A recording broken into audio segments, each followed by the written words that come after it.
So thank you so much for joining us this afternoon, as we said, on this delightful day. For those of you who don't, I feel like people should, but you don't need to.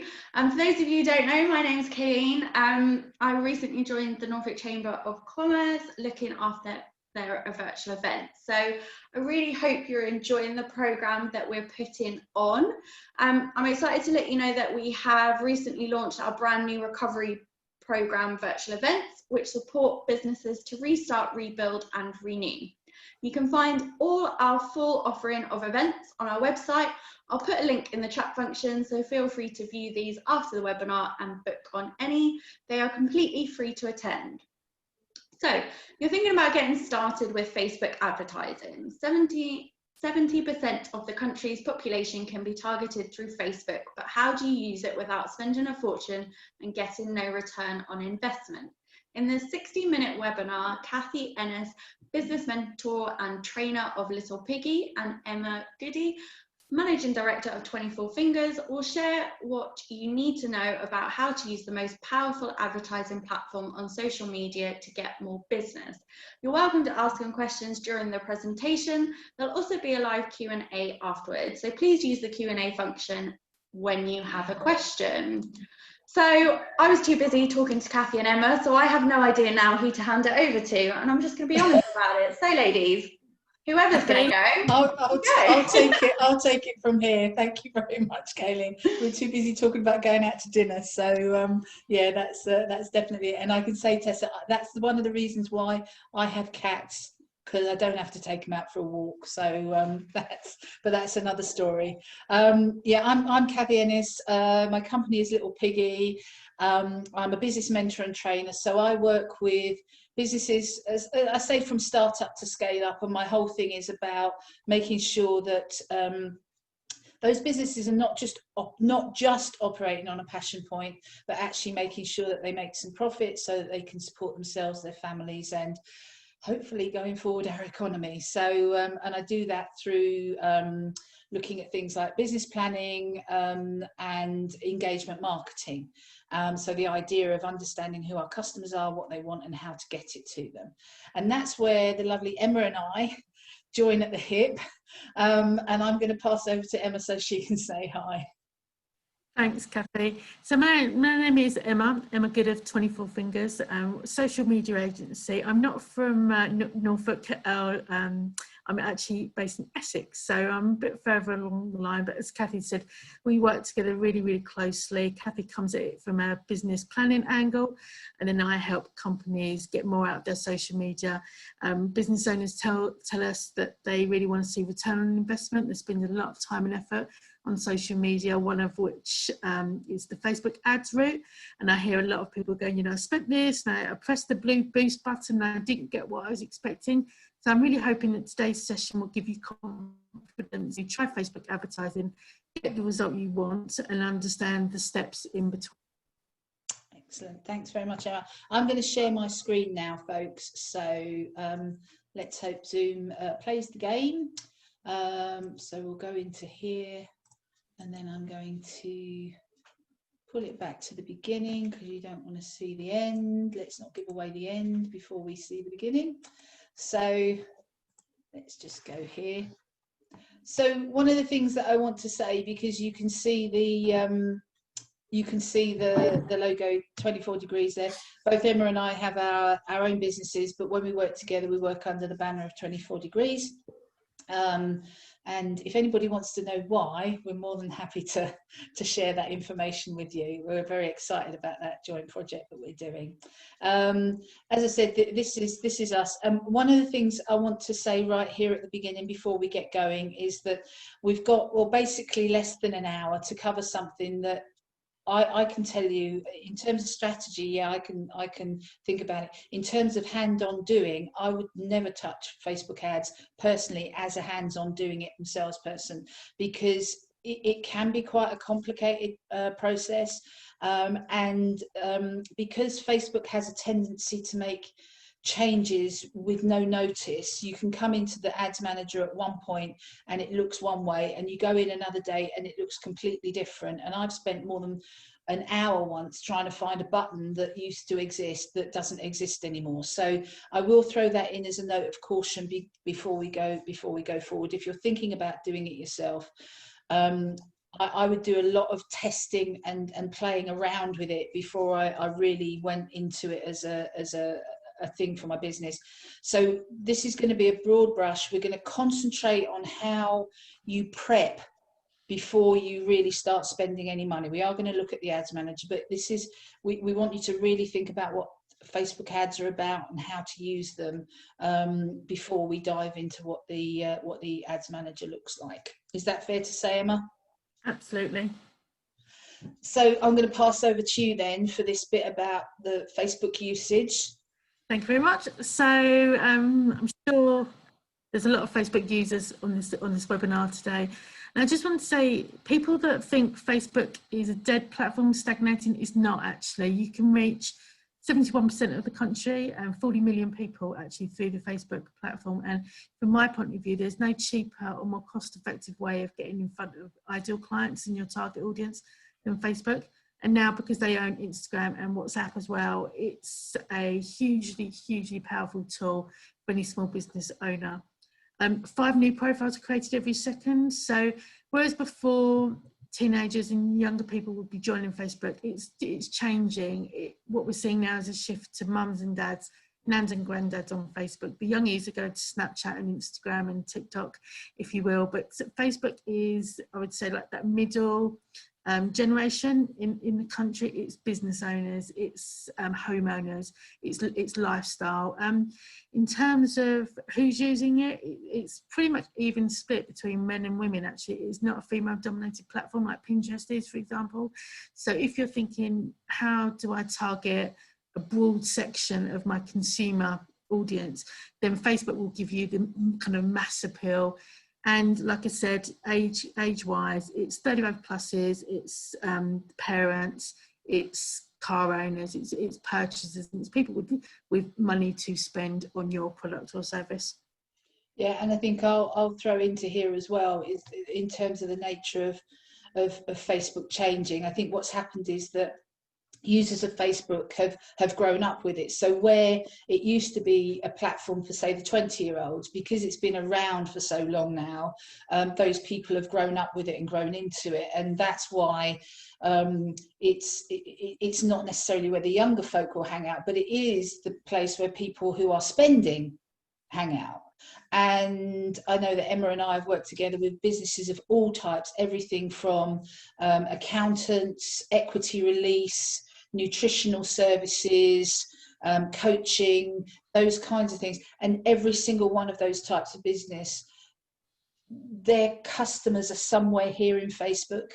So, and because of the size of it as a platform, the amount of years it's been going, and because of the data about us that it actually has access to, using it as a platform to generate ads to put in front of your target audience is, there isn't another space I can think of in the world that has that kind of data where you can be that specific about what you want to put in front of a certain set of people. And I think that's the real power of it. And tie that into the fact that in terms of how much it costs to advertise on Facebook as opposed to other places, it's a really powerful tool. And we will come on to a bit more of that as we go forward. Okay. So I said that one of the things that we wanted to do is to start preparing you for using the platform, because one of the biggest problems that I've found, and I know Emma has, because she handles the sort of the real powerhouse of the ads. I tell people what they should be doing and how they should be doing it. She actually does it. Is that they don't prepare beforehand. They dive straight in, and it can be really quite confusing. And one of the key things that we need to understand is who is it that we want to talk to? Who is it that we're talking to with our adverts? What is it that the similarities, the characteristics that they actually share, that means that if I put an ad together, I'm going to reach those kinds of people. So the first thing that you need to do, and you need to have this in your business anyway, is you need to understand who your customer is. But you need to understand them in not just a general sense. You need to get to know them in a very specific sense. Now, a lot of people will say, oh, but you know, in my business, I can work with anybody, I can work with everybody. Well, I can say quite categorically in terms of marketing, if you try and sell something to everybody, the chances are you'll sell it to nobody or very few. It's the equivalent, I say, of the character from Bugs Bunny, Elmer Fudd, has got a blunderbuss. If you ever seen a blunderbuss, you fill it full of loads of old rubbish, nuts, bolts, whatever you want. You fire it off in the hope that it's going to hit something. And I'm afraid to say that in a lot of promotion marketing activity that's done by people who are sort of doing it themselves rather than being marketers, that's what they tend to do. I've got this thing, I'm going to try and sell it to everybody. And it sometimes hits your target, but very rarely does. And so one of the key things we get people to think about is, who is it that's going to be buying my stuff? Where do they live? What do they drive? How much do they earn? What magazines do they read? Are they married? Do they have kids? Do they have a pet? Are they a dog person or a cat person? You know, what kind of words do they use? You know, their vocabulary to describe certain things. What are their lifestyle options? Where do they like to go on holiday? Where do they like to shop? All of those kinds of things need to come into it. Now, if you're starting a business, some of this is an assumption-based thing, but over time, if you've had a business for a while, you will start to notice that your customers have certain traits that they have in common, and this is what you're actually looking for. So the first thing you need to do with this is start thinking about the demographic information. I will throw in there as well is, if you are, I've been talking about the demographics in terms of business to customer. If you're a business to business, businesses themselves have characteristics. So if you're a business that sells to financial services companies tend to have a certain air about them. Legal organizations tend to have a certain air about them. Fashion retail would be very different than food or hospitality retail. So what you really need to think about is what's the personality of the industry. So it's still demographic, but it's industry-wide rather than personal aspects. Anything you wanted to add in there, Emma? All I was thinking when you were talking was, God, how much Facebook know about us, and depending on what side of the fence you sit on, that's either really good or really scary. But like you said, the wealth of information, the wealth of targeting options, it is just crazy. And when you combine that with being able to get in front of somebody for as little as 1 penny, like we're running a campaign at the moment where we're getting video views for a penny. There's nowhere cheaper if you compare that with TV advertising, radio advertising, print advertising. And then when you layer it on top of the data, it's hugely powerful. And I think today's business owners are really lucky to have this. I think a business starting 20 years ago wouldn't be able to grow so quickly if we didn't have this. Yeah, and it's creating an even playing field in a certain sense, because I was talking to a client of mine this week who did her Chartered Institute of Marketing qualifications 20 years ago. And one of the things we were talking about is that 20 years ago, in order to get the data that you need to do targeted advertising of this nature, you would have had to have had a team of analysts working on data. Well, the fact of the matter is, and yeah, I take what Emma says about the scariness or the positiveness. I'm the half bottle full person, so I always see it as a positive. Is the fact that as perhaps smaller businesses or micro businesses, we've actually got access now to something that has got this powerful information available for us, so that we can actually say, yeah, I want to sell this thing to people that shop in Marks and Spencer's, drink coffee in Cafe Nero, and go to the gym 3 times a week. And Facebook has that kind of information about us. So that's very much about the sort of demographic side of things. Then the next thing we need to think about in terms of the ads really is, once we know who it is, we need to know what it is. So in the sort of broadest terms, in terms of marketing and promotion, and getting a sale, what we're actually doing is we're solving somebody's problem. So somebody has an issue, we have the solution, and we charge them to provide them with that solution, whether it's the fact that Emma seemed to have some kind of shoe fetish during the COVID lockdown, and I think, oh God, I don't know.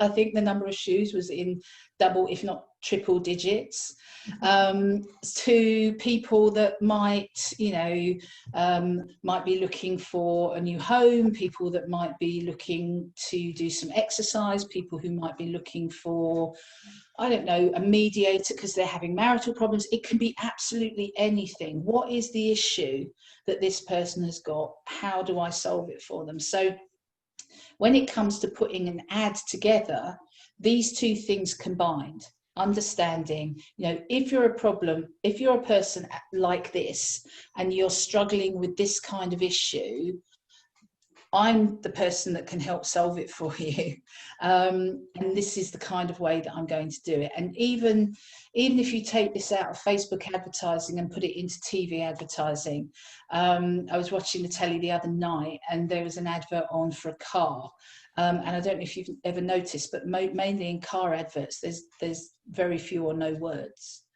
And the fact of the matter is, this advert got across to me quite categorically that I could not afford this car.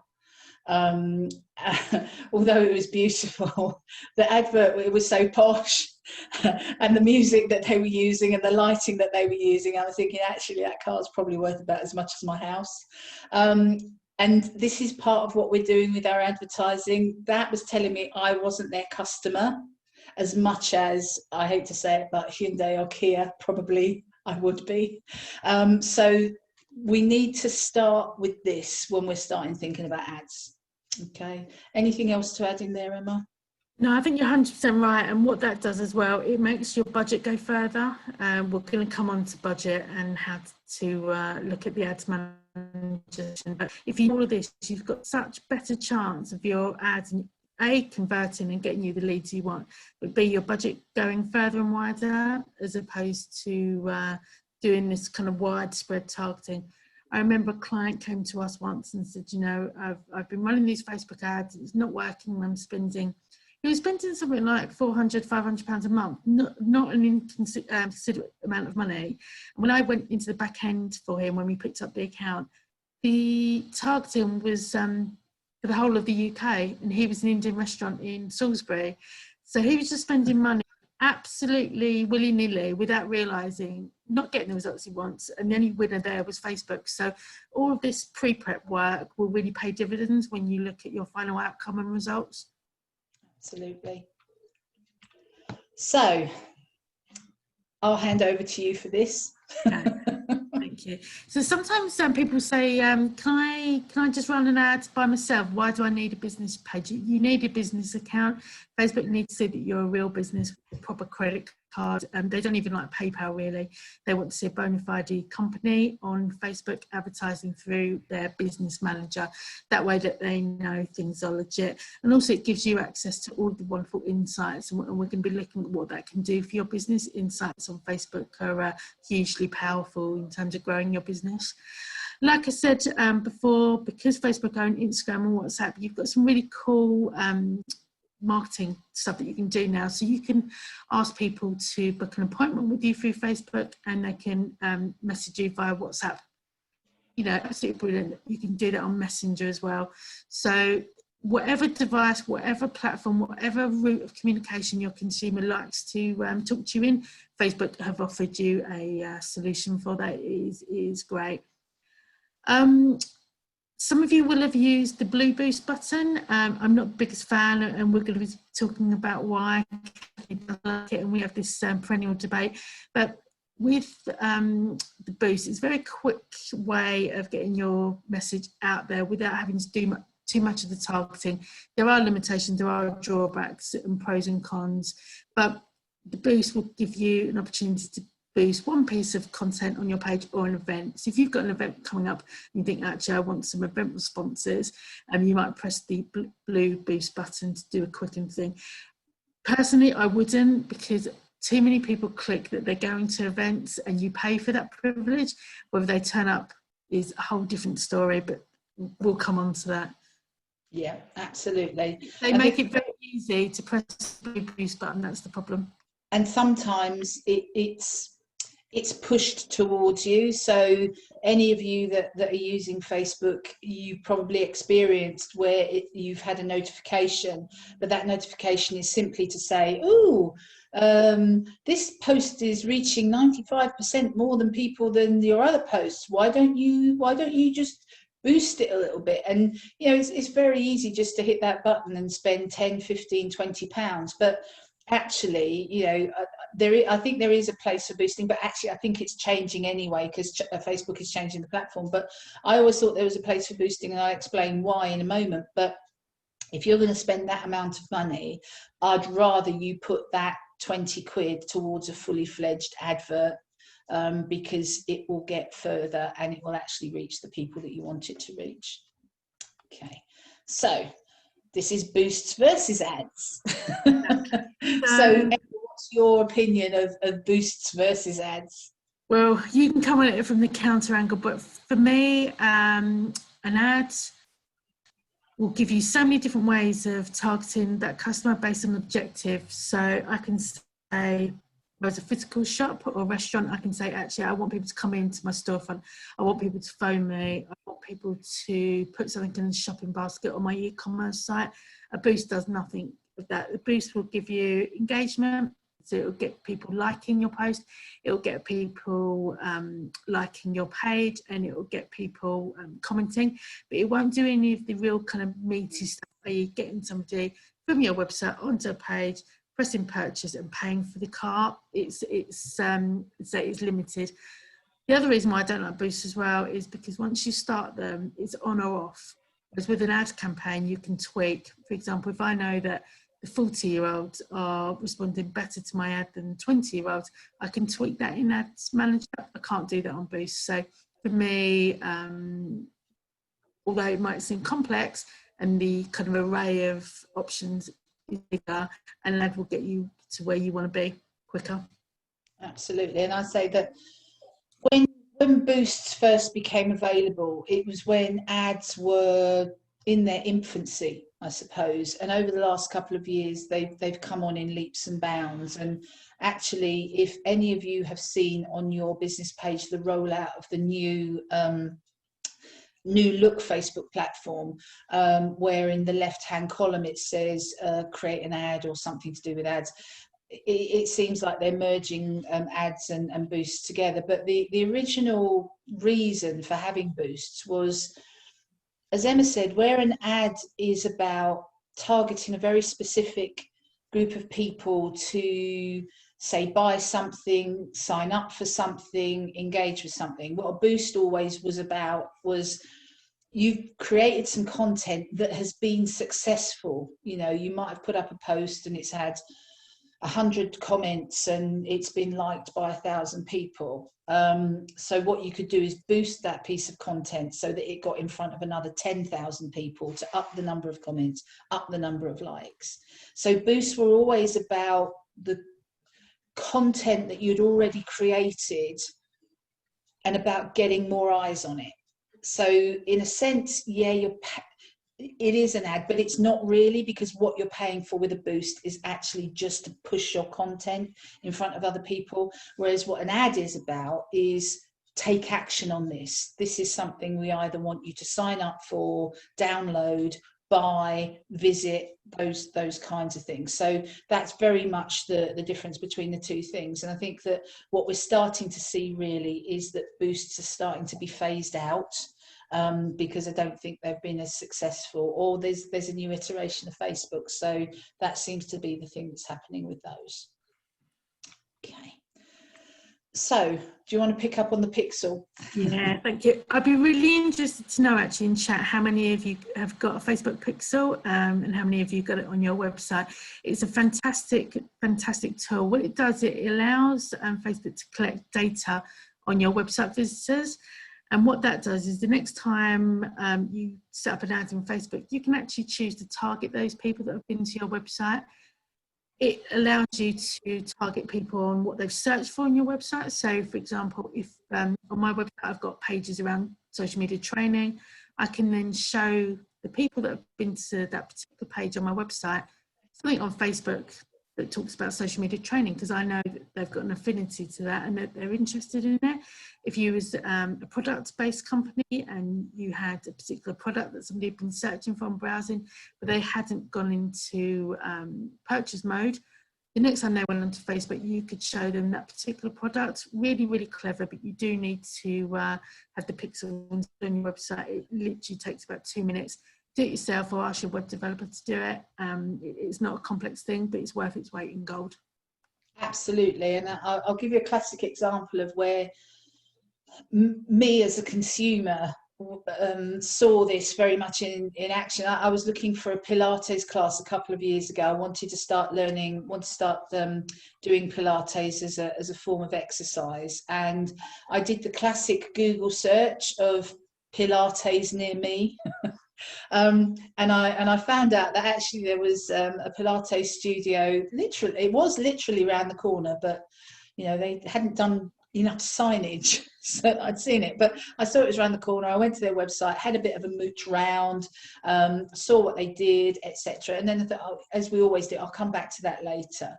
Now, next time I actually went onto Facebook, I'm scrolling through my timeline, and what appears in front of me is a Facebook ad from that organisation saying, if you're interested in getting into Pilates, we're starting a beginner's class and we're doing a 6-week intro to Pilates. It would normally cost this, but now it's costing that. Sign up today. So what did Kathy do? She signed up today. And the fact of the matter is they had the Pixel installed. They saw that I was looking on their website at the beginners courses. It recognised that I had clicked out before I'd gone to their basket, if you want to put it that way. So the ad had been primed to put this ad in front of anybody who'd been to those pages, looked at those things, and showed me an option for myself. And that's very much what happens. My husband keeps complaining, they keep putting stuff about cycling in front of me. And I said, well, stop posting on Facebook about bicycles. And I think this is what we need. But that's the power of it. You know, you want to be able to put your things in front of people who are expressing an interest in the sorts of things that you're selling. So if you haven't got the Pixel on your website, you will need to get that installed. In order to get the Pixel, you are going to have to set up a Facebook ads account. You don't have to have sent any ads or do anything like that. You simply have to set up the account. The Pixel is a bit of HTML code that either, if you know what you're doing at the back end of your website, you can put in, or if you're not so sure, your web developer can upload it for you. It's a couple of seconds worth of activity, but it's really important that you get that onto your website. We've had a great question actually while we've been talking about pixels, asking, is the Facebook pixel GDPR compliant? So I would recommend that on your website you have cookie policy, privacy policy that people opt into. Facebook encrypt the data and they hash it. So from their side, it is compliant. Just make sure your front-facing website shows people what happens on your website, what data is collected and how you use that data. And Facebook advertising and marketing should be part of your cookie policy, should be really explicit. Yeah, absolutely. In your privacy policy, it needs to actually state that the Facebook pixel is installed on your website and that you will use it for marketing purposes. So that's the compliance side of things. But please be assured that Facebook do heavily encrypt the data. What we can't always be 100% sure of is that naughty people who know lots about technology somehow or another get hold of that data and do naughty things with it, as was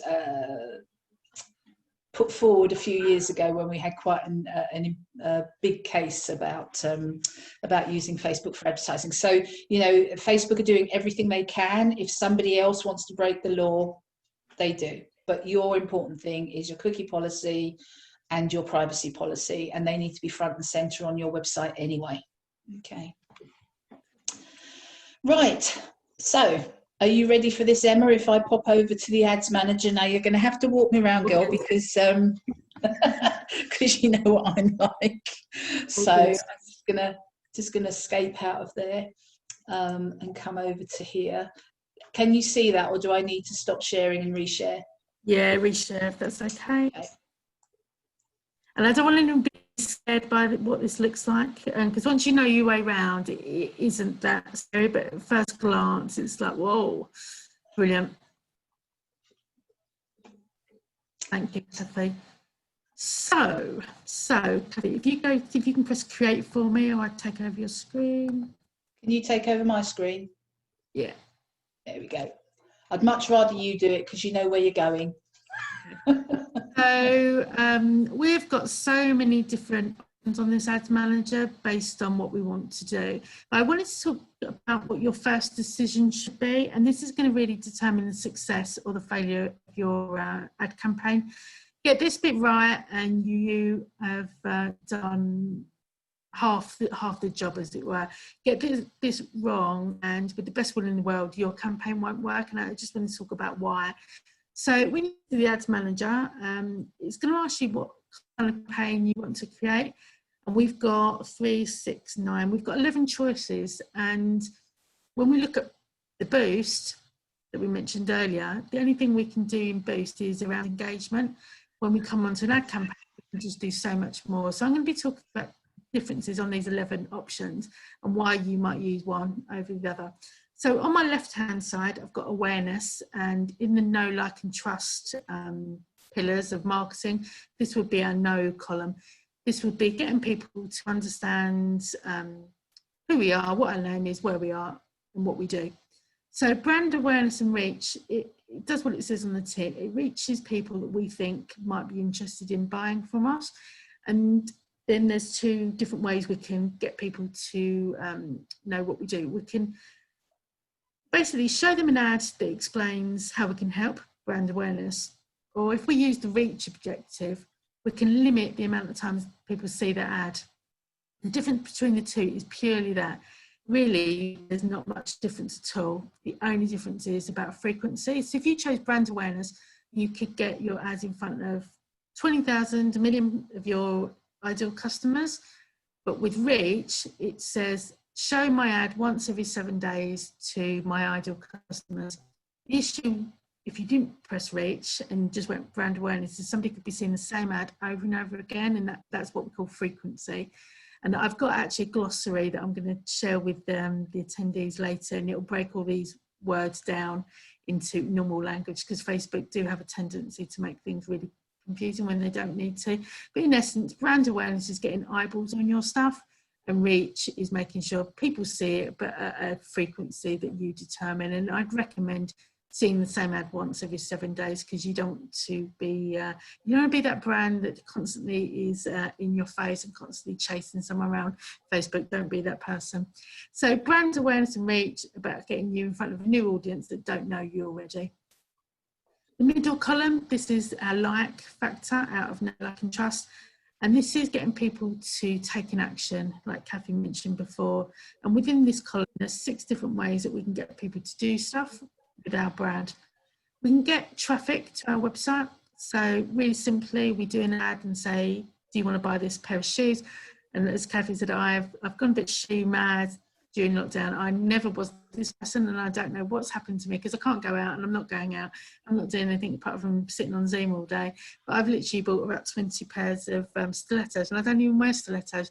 So I genuinely don't know what's going on with me. But if there's a stiletto brand that knew that about me, they could show me their recent collection of shoes and send me to their website. That would be the traffic. With engagement, that's a picture of shoes where you ask people to comment, like and share. So I would tag in a friend and say, do you like this colour shoe? Should I buy them? That would be engagement. So if you've got a post where you want to get it out in front of a community or people that you think are highly likely to start talking with their mates about your product or service, engagement might be a good one to do. For those of you that have got an app in your business, you can ask Facebook to show your ad to people that are likely to download your app, and you can pay for the privilege. Probably quite expensive as an app install, but obviously your lifetime value of your customer on an app is probably higher. For traffic, you're probably looking about kind of 10-20p for a click to your website. On app installs, it's going to be in the pounds upwards. But if you've got a product that's of a high value, then clearly the return on investment would work. Video views, I mentioned earlier, video views is where you get a clip, and I'd recommend something really short, like 40 seconds. Doesn't have to be kind of 10-15 minute video. Actually, the shorter the better on Facebook. You can get somebody to watch a video of yours for a penny. Like I say, you can't buy it cheaper than that. Once they've watched it, what you could then do is say, well, look, Facebook, anybody that's watched half of my video has probably got a bit of an interest in me now. Next time they go on to Facebook, I want them to see a different ad. So what that's called is remarketing. So for those of you who've been to Marx's or John Lewis, next time you go on Facebook, you'll pretty much see the product that you were searching for on John Lewis. That's how it's done. And again, that's all controlled by the Facebook pixel. Lead generation is a clever pre-filled form. So for those of us that have got something that we can offer, like an ebook or a free consultancy call or a discovery call, for example, we can ask Facebook to pre-fill a form in with that person's name and details on there. So at a click of a button, we get a lead. That's different than sending somebody to a form on your website. It cuts out that process. It's a really quick route to market. Again, that's going to be more expensive than traffic because we're keeping somebody in Facebook, but it will be a higher conversion because if what you've got to do is press submit, you would think that people would, carry on the journey, as it were. Messages. Messages does what it says on the tin. It gets you more messages in your business page inbox. We're running a campaign at the moment for an accountant who's searching for people that want a self-assessment check done. And we're running a message campaign for him. So he's getting people pop into his inbox to say, actually, yeah, I'd like to book in a call with you, or can I book an appointment, or can you tell me more about this tax service? Messages are a really great way if you want somebody to instantly interact with your business. So I'm thinking of other campaigns I've got running, like a karate school. They want more bums on seats on their Zoom classes. Click of a button, yeah, message. It's really good for consumer products like hairdressing, beauty, and restaurants. Messages are great for that.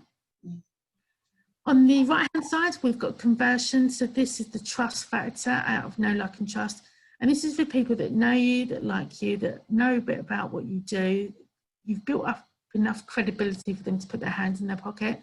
So conversions is when somebody goes onto a web page and actually downloads your stuff, put stuff in a basket, whereas traffic is just getting them to the website. Conversions is getting them over the line, as it were. Catalogue sales, if you've got a product range, you've got an e-commerce site, you can link that up to Facebook so you can actually sell off the page. We're running a campaign for an art gallery at the moment, and people can actually buy the print through Facebook. And store traffic is when people can go to your physical store. So while that might seem a lot of options, there's 11 options there. I'm sure there's going to be one option where you think, actually, that would really suit my business model. There's not a wrong or right answer. It really depends on what you're selling, who you're selling it to, and what you can offer. I've used pretty much all of those in my business, apart from app installs and catalogue and store, because that's not applicable for me. And what I've done is I've tested the different objectives, and I can see really, really clearly which ones work in my business for certain campaigns and which ones I would use a different objective. So don't just boost because you've got 11 options. And of the 11 options, really think about what you want that person who's seeing your ad to do. Is it to pick up the phone? Is it to drop you a message? Is it to book an appointment? Is it to buy something? Or is it just to find out about you? Yeah, and I think,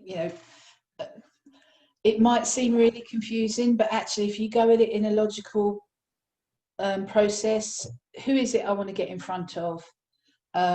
What is the problem I'm helping them to solve? That will then help you understand which of these is going to be most appropriate in terms of an ad space to achieve that. And I do know that quite often where people start with this is things around brand awareness and lead gen, because it's about getting in the opportunity to talk to people, or to get them aware of who you are and you exist, so that then it becomes easier then to overlay another ad for another objective on top.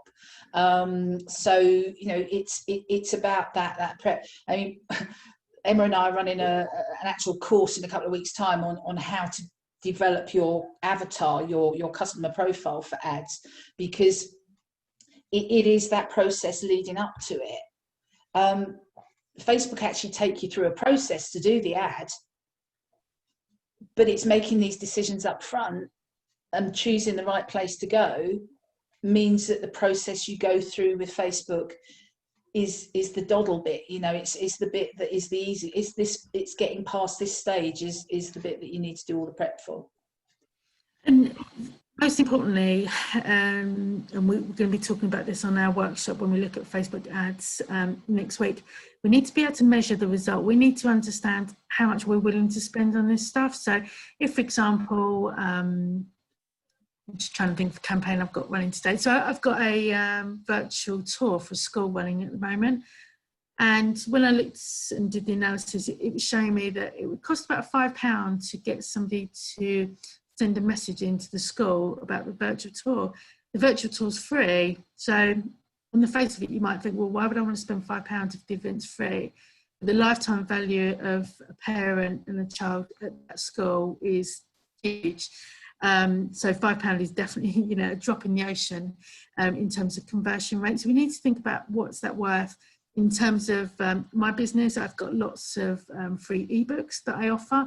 So if I sent somebody to my website and I spent £10 on the privilege of doing that to give away a free ebook, I would need to look at what that client potentially is worth the business, how quickly they convert, how many I need to convert, and then do the maths around that. So don't be afraid to think, actually, what can I afford to spend and what is worth spending from a business model point of view, because we don't be spending hundreds of thousands of pounds on this stuff if we're not going to get that return back. Mary has just asked a question about objective traffic, getting people to your website. For those of you that were on the webinar last week, we discussed what kind of content you should be posting on Facebook, and I explained that the algorithm of Facebook nowadays doesn't want you to leave Facebook unless you're paying for it, and then they're really happy to take your budget and send people to your website. So Mary, to answer your question, organically, when we're not paying for it, they want people to keep within Facebook because they don't like it when someone goes to your website. The minute you put advertising spend behind it, they're very, very happy to take your advertising pounds and send them to your website. And that's the difference. They want to decrease the amount of traffic you get elsewhere organically, but they don't mind you having it when you're paying for the privilege. Yeah, so organic, you're likely to get in front of 0.9% of your audience, so fewer than one, okay? Simply because if you do a much more targeted ad campaign, you can then say, I want this, and this, and you can potentially get that same type of content in front of thousands, all for the price of, say, £3. Yeah, so exactly. You know, that's what we're looking at. Exactly. Kathy, do you want to stop sharing on that bit now? I'll just talk briefly about budget. Is that okay? Yeah, that's absolutely fine. Real. So just on budget, Kathy just mentioned £3. You know, you can start on Facebook advertising for as little as £3. Nobody needs to get a mortgage, this kind of stuff. What personally, I would make sure you use a test campaign of around £100, £150. Test it. That will give you enough statistically valid data before you move on to another campaign. I wouldn't spend £1,000 on your first campaign, but equally, if you spend £10, you're not going to get enough data to make a valid judgment. So there is a tipping point for when it becomes too small and guesswork and too big, and you've spent a lot of money and not got the result that you wanted.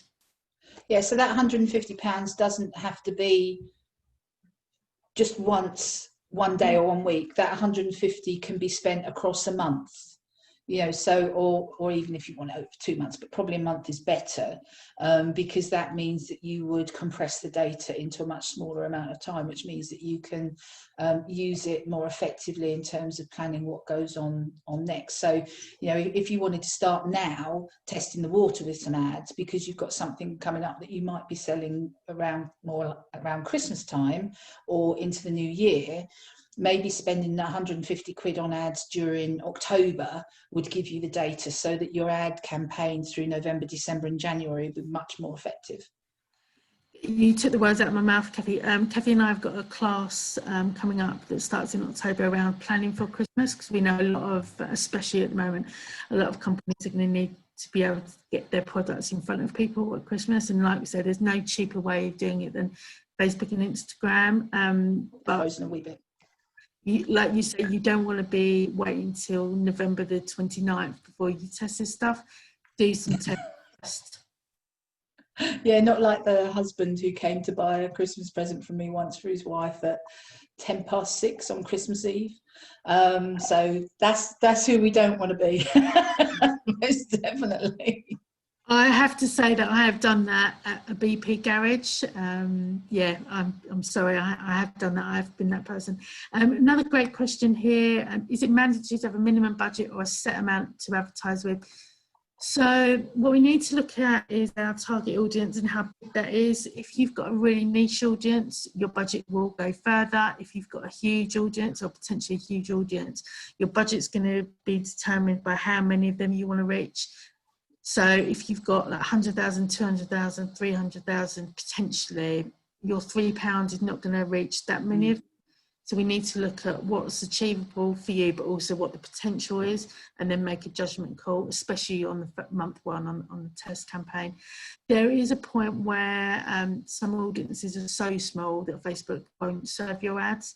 So Kathy and I help business owners go through and look at the complete best target audience for them, because sometimes you can go too granular and then it won't work. So it's all a balancing act.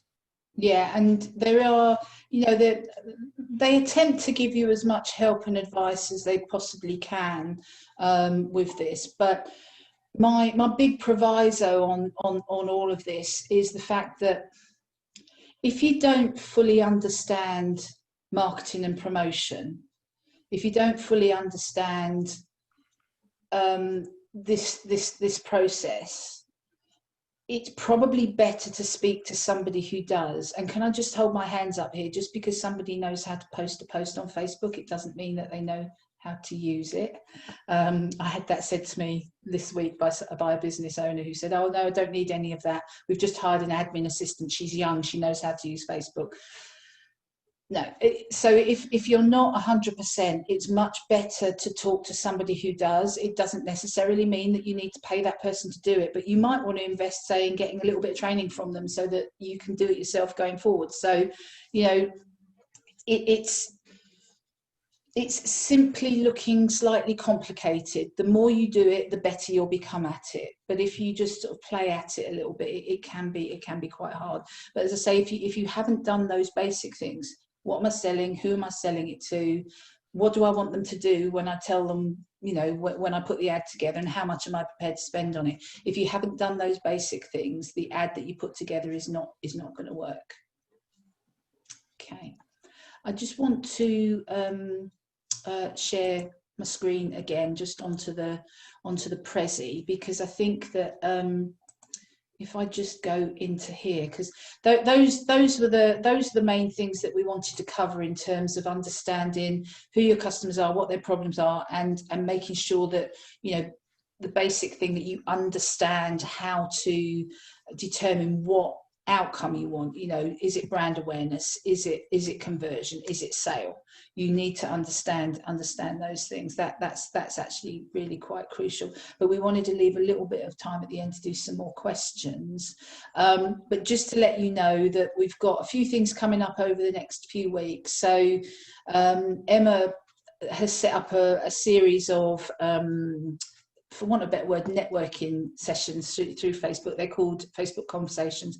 We got one next week that's about resilience. Last week's one that we did was amazing. It was the best session I've been on, I think, at all ever when I've done an online networking thing. It was really, really good. We got stuff coming up about Instagram, LinkedIn.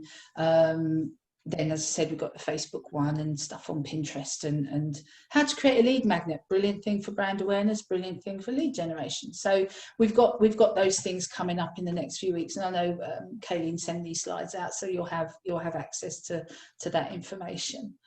And if you want to get in contact with us, this is how you get us. We're quite easily found. We're sort of all over the net, and we're quite easily found. And I want to say massive thank you to Norfolk Chamber, because I'm in the Lynn News today. So thank you so much for that. I really, really appreciate that. That's really nice. And so yeah, let's hand it over to see if there are any more questions. Anything else you've got for us on this, or just chuck anything at us. We've got another few minutes and we can handle those for you. It's always that awkward bit while we wait for people to write. Yeah. So what have we got here? I want to say hello to Sophie. Yeah. Sophie. Oh, Sophie. Yeah. So nicely, Sophie. Sophie's coming to our workshops. Yeah, okay. Absolutely. So Mary, if you boost your ads, you can't change it as you go. If you do an ad campaign, you can tweak it as you go. And then if you're on an advert through Facebook, do you have to pay separately, or is it charged under each social media platform? I'm guessing you mean WhatsApp, Instagram, Facebook. It's all controlled under the Facebook Business Managers. It's one invoice that comes at the end of the month, or when you hit your billing threshold. So you can say to Facebook, let me know when I spend £20, £100, £1,000. Don't let me spend any more. So there's some security caps in there, which is quite cool. And Emma, isn't there something in there where you can say that the ad goes out at certain times of the day as well? Yeah, I'm going to answer a question that's just come in actually, which was, what is the best time to post on Facebook when the target audience are parents? My business is online tutoring. Two halves of this question. So one is on the Facebook Ads Manager, you can go into Insights and see when your target audience are actually online, what days of the week and what time of the day. And through Ad Manager, when you're running your ads, you can pick those times. It's really clever. Whereas Boost just does a 24-hour splurge. With Ads Manager, you can say, I only want my ads to be shown between 9 and 11 in the morning and 9 and 11 at night, for example. So for me personally, when the target audience are parents, it's basically after bedtime. So I personally would do kind of 8 to 11 in the evening. There's probably a peak around 11 to 1 lunchtime as well. Certainly not mornings and certainly not school pickup time, but you know, around that, when the parents are sitting down browsing on their phone is when I would do that bit. Double check that, validate that through your Ad Manager Insights, and then you'll get absolutely spot on data. So I'm going to go back to pixels. In terms of Facebook pixels, we need to have a continuous ad run on your account in order for the follow-up aspect. Yes and no. So I'd run an ad remarketing that basically serves ad to people that have been onto your website over the last 30 days. I wouldn't do it for 60 days, 90 days, because then it is a bit like chasing people around. And I would make it a reach campaign, so it only hits somebody a certain amount of times, again, for the same reason, so you don't bombard them. So if you're going to run a remarketing campaign, i.e. hit people that have been to a website once, do it as a capped frequency and do it for a capped number of days so that you hit them when it's fresh in their mind. Sophie, can you set a maximum spend on Facebook ads? Yeah, definitely. Really good. I did set a campaign spending limit that you know that you don't go over your budget, because with all of this stuff and on Google, really easy to spend money quickly if it's going good, bad or indifferent. So yeah, do set a campaign spending limit and keep reviewing it. Don't change your ad though until 48 hours after you've left it running, because Facebook needs some time to start learning about your audience. Next question, what would be the best way to target an audience of a broad age range, for example, 4 to 65?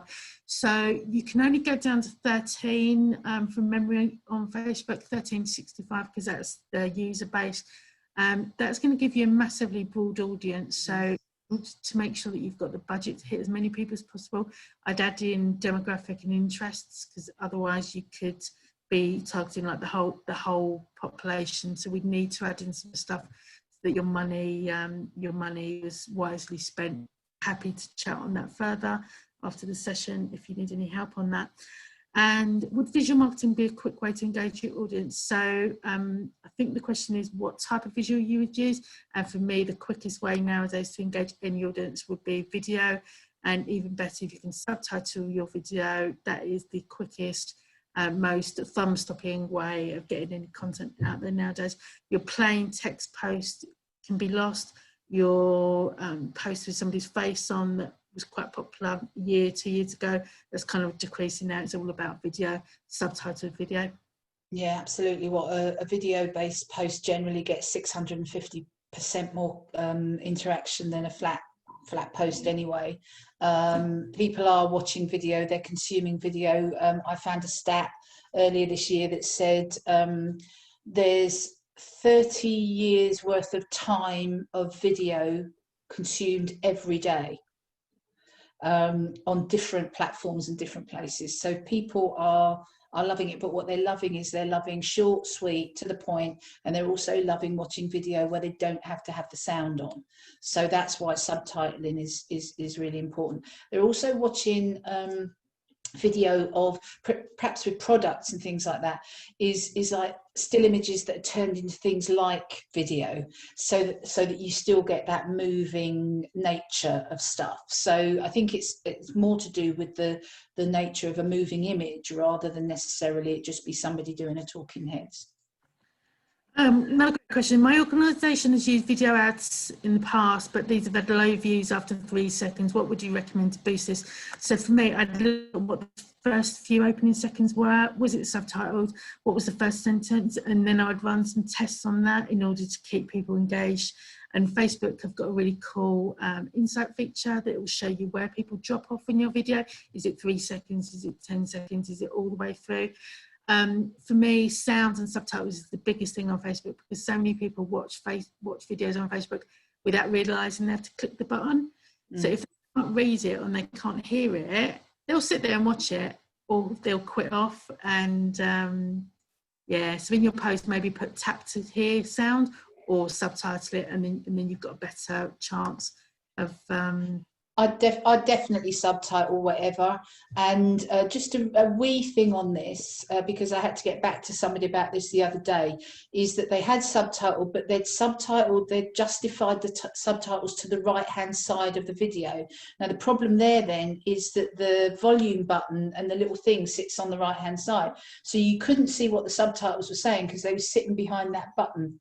So make sure if you are doing it, either center them or justify it to the left. It's just a few things like that. And I do want to say to Mary, who said don't tell a photographer that flat images aren't working. Mary, get into making GIFs because that will really help make your flat images move.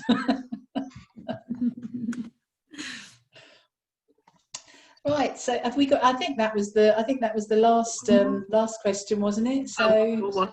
Would something interactive target a larger audience? Well, if you could do some kind of gamification or quiz, people love a quiz and people love sharing their opinion. And I just want to give you an anecdote. One of my most successful posts on Facebook for a client actually reached 26 million people organically. So I didn't spend 1 penny of advertising spend on it. And the post asked people to tell the client something about their childhood. So it was about reminiscing about what it was like to grow up in the 50s, 60s, 70s. And it went wildfire. I think more people saw that post and voted for Brexit. And because it was opinion-led and it was really simple and it didn't require much brain power, really easy to do. People love seeing everyone else's responses. So if you've got something like that in your business where you could ask somebody an opinion or get somebody to vote on a favourite colour or favourite product or a new launch, yeah, brilliant if you can do that. Absolutely. And the other thing is that Facebook have actually got a load of apps that they recommend as well. So if you want your stuff to look professional, there are loads of apps out there that you can use to polish things off. You know, I'll give you the list. Yeah, absolutely. Loads of creative apps. I've got something I can send to Colleen. She can send out with the slides and things like that, because